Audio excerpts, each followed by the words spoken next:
የቀድሞ የአርሰናሉ አሰልጣኝ አርሰን ቬንገር አርሰናሎች በመልሱ የፓሪስ ሰን ዠርማ ጨዋታ ፓሪሳውያኑን ሊያሸንፉ የሚችሉበት መንገድ አለ እያሉ ነው። እንመለከተዋለን። የፓሪስ ሰን ዠርማው ኮከብ ኦስማን ዴምቤሌ ይሰለፋል አይሰለፍም? በተጫዋቾች ጉዳት ላይ ስፔሻላይዝ ያደረጉ የሕክምና ባለሙያዎች አስገራሚ አስተያየቶቻቸውን እየሰጡ ነው። ስለ ኦስማን ዴምቤሌ ጉዳት ምን እየተባለ ነው? ታደምጡታላችሁ።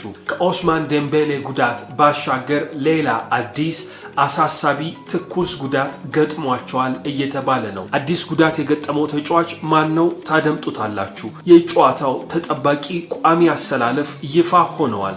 እንነግራችኋለን። የተከበራችሁ የሸጋ ስፖርት ተከታታዮች መረጃዎቻችንን ላይክ በማድረግ ለብዙ ሰዎች እንዲዳረስ አግዙን። ብዙ የቻናላችን ተከታታዮች ሰብስክራይብ ሳታደርጉ ስለምትመለከቱ እባካችሁ ሰብስክራይብ በማድረግ እንድታግዙን እንጠይቃችኋለን። በቀጥታ ወደ ጉዳዩ ከቀድሞ የአርሰናሉ ዝነኛ አሰልጣኝ ከአርሰን ቬንገር ሐሳብ እንጀምራለን። አርሰን ቬንገር ፓሪስ ሰን ዠርማ ቀጣይ በፓርክ ደ ፕራንስ የፊታችን ረቡዕ በሚያደርጉት ጨዋታ የአእምሮ ችግር ሊገጥማቸው ይችላል እያሉ ነው።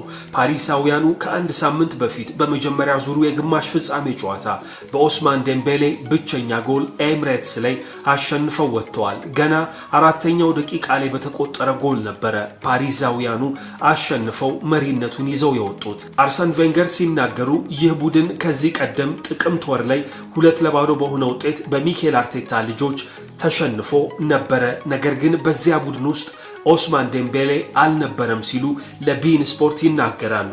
በዚያ ጨዋታ ሉዊስ ኤንሪኬ ኦስማን ዴምቤሌ ወደ ልምምድ ቦታ አርፍዶ በመምጣቱ ቀጥተውት ነበረ። በዚያ ጨዋታ አልተሰለፈም ነበር ሲሉ ያስታውሳሉ። ሉዊስ ኤንሪኬ በዚህ ዓመት ካደረጓቸው ትልልቅ ስራዎች መካከል አንደኛው ኦስማን ዴምቤሌን መቅጣታቸው ነው። ያ ቅጣት ተጫዋቹ እንዲነቃና ለትልቅ ስኬት እንዲነሳሳ ምክንያት ሆኖታል ይላሉ። በመሃል ሜዳው ላይ የሉዊስ ኤንሪኬ ቡድን ከጥቅምት ወሩ በኋላ ብዙ እንደተሻሻለ ያነሳሉ።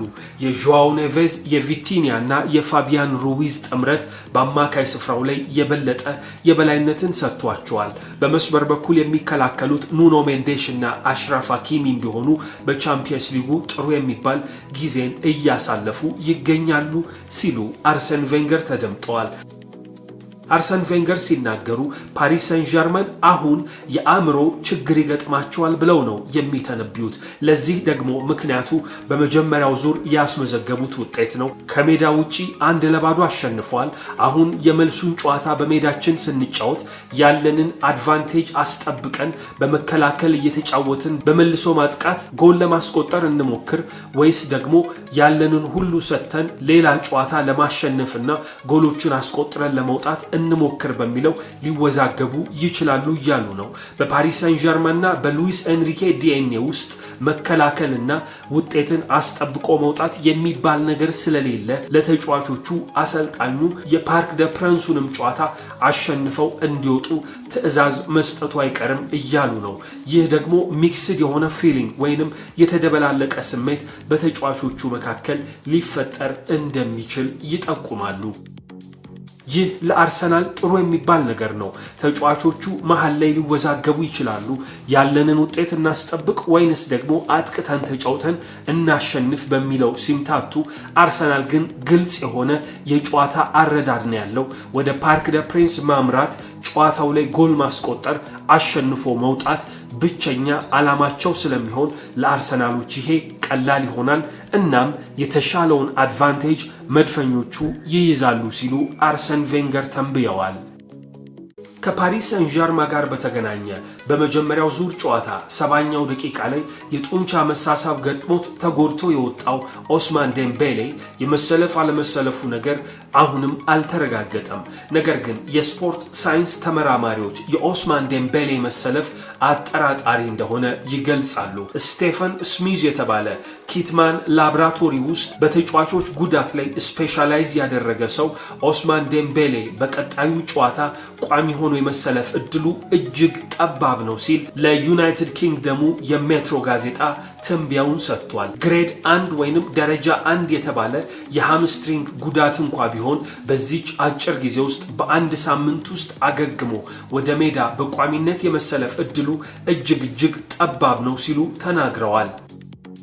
እኔ ከኦስማን ዴምቤሌ ጋር በተገናኘ በዚህ ጨዋታ ቋሚ ሆኖ የመሰለፍ እድሉን የማይሆን ወይንም አንላይክሊ በሚለው ካታጎሪ ውስጥ እመድበዋለሁ ብለዋል።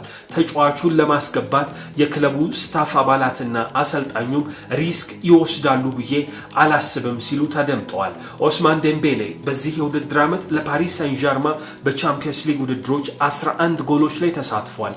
8 ጎልና 3 አሲስቶች። በቀጣዩ ጨዋታ በአርሰናሉ መርሃ ግብር የማይሰለፍ ከሆነ ይህ ለመድፈኞቹ እጅግ ጥሩ የሚባል ዜና ነው። በፓሪስ ሳን ዠርማ በኩል የሉዊስ ኤንሪኬ ቡድን አሁንም በጉዳቶች እየተፈተነ ይገኛል። በዚህ ጨዋታ ላይ የኦስማን ዴምቤሌ የመሰለፉ ነገር አጠራጣሪ ሲሆን ፕሪንሲል ኪፔምቤ ደግሞ እንደማይገባ አስቀድሞ ተረጋግጧል። በመጀመሪያው ዙር መርሃ ግብር ፓሪስ ሳን ዠርማ አንድም ጉዳት የሌለበት ስብስብ ነበረ ይዘው የመጡት። አሁን ከነዚህ ሁለት ተጫዋቾች ባለፈ ሌላ አዲስ ጉዳት ገጥሟቸዋል። ይህም ደግሞ ደቡብ ኮሪያዊው የአጥቂ ስፍራ ተጫዋች ሊ ካንግ ኢን የመሰለፉ ነገር አጠራጣሪ ነው ሲል ለኪፕ አስነብቧል። ይህ ተጫዋች የቁርጭምጭሚት ጉዳት ገጥሞታልና በአርሰናሉ መርሃ ግብር ላይሰለፍ ይችላል ተብሏል። በውድድር ዓመቱ ሁለተኛ ጨዋታቸውን በስትራስቡርግ በተሸነፉበት መርሃ ግብር ባለፈው ቅዳሜ ነበረ አጥቂ ስፍራ ተጫዋቹ ሊ ካንግ ኢን ጉዳት የገጠመው። ይህ ደቡብ ኮሪያዊ በአርሰናሉ መርሃ ግብር ላይሰለፍ እንደሚችል እየተተነበየ ይገኛል። በዚህ ጨዋታ ሁለቱ ቡድኖች ይዘው ሊገቡት የሚችለው ቋሚ አሰላለፍ ትንቢያው እየወጣ ይገኛል። በሁለቱ ቡድኖች በኩል የተወሰኑ ተጫዋቾች የፊትነስ ደረጃቸው አጠራጣሪ ቢሆኑም ነገር ግን በርከት ያሉ ተጫዋቾች ለዚህ ጨዋታ ዝግጁ ሆነዋል። ሚኬል አርቴታ በቦርንመዝ ቡድናቸው በተሸነፈበት መርሃ ግብር ቋሚ አሰላለፉን ሲጠቀሙ ነበረ። ነገር ግን ሉዊስ ኤንሪኬ በፈረንሳይ ሊግ በስትራስቡርግ ቡድናቸው ሲጫወት እስከ 6 የሚጠጉ የዋና ቡድን ተጫዋቾችን ረፍት ሰጥተዋቸው ነበረ። ምክንያታቸው ደግሞ ለዚህ ትልቁ ጨዋታ ፍሬሽ ሆነው እንዲደርሱላቸው ነው።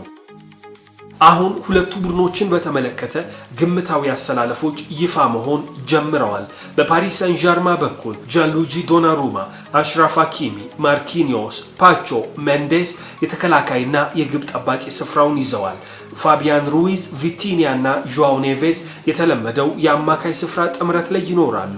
በአጥቂ ስፍራ ላይ ግን ለውጥ ይኖራል ተብሎ ይታሰባል።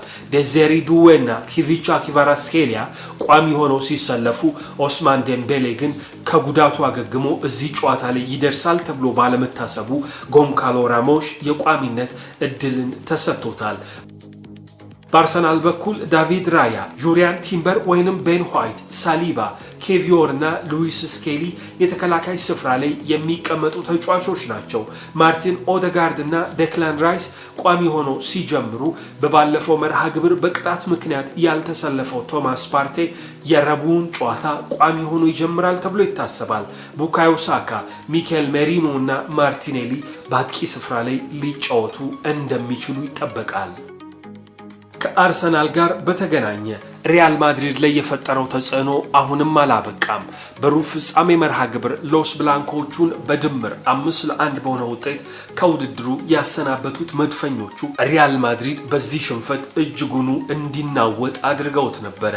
አሁን ደግሞ በአውሮፓ እግር ኳስ ማህበር ሪያል ማድሪድ አዲስ ቅጣት ተጥሎበታል። ከአርሰናሉ ጨዋታ አስቀድሞ በአትሌቲኮ ማድሪዱ መርሃ ግብር ያልተገባ ስነ ምግባር ያሳዩት አንቶኒዮ ሩዲገር፣ ኬሊያን ኤምባፔና ዳኒ ሴባዮስ ቅጣት ተላልፎባቸው ነበረ። አሁን ደግሞ በአርሰናሉ ጨዋታ እንደዚሁ ባልተገባ ስነ ምግባር ውስጥ የገቡት የሪያል ማድሪድ ደጋፊዎች ክለቡን ሊያስቀጡት ተገደዋል።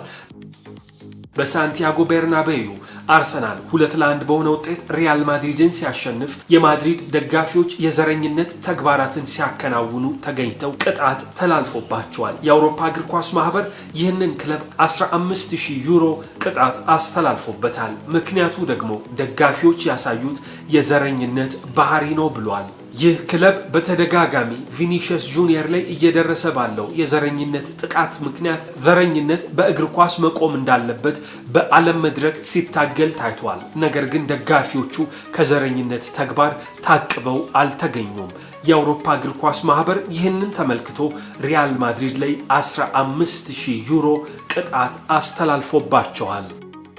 የተወደዳችሁ የሸጋ ስፖርት ተከታታዮች ሰብስክራይብ በማድረግ ቤተሰብ መሆን እንዳትዘነጉ። ላይክ፣ ሼር እና ኮሜንት እያደረጋችሁ ተሳትፏችሁን አሳዩን። ሰላም።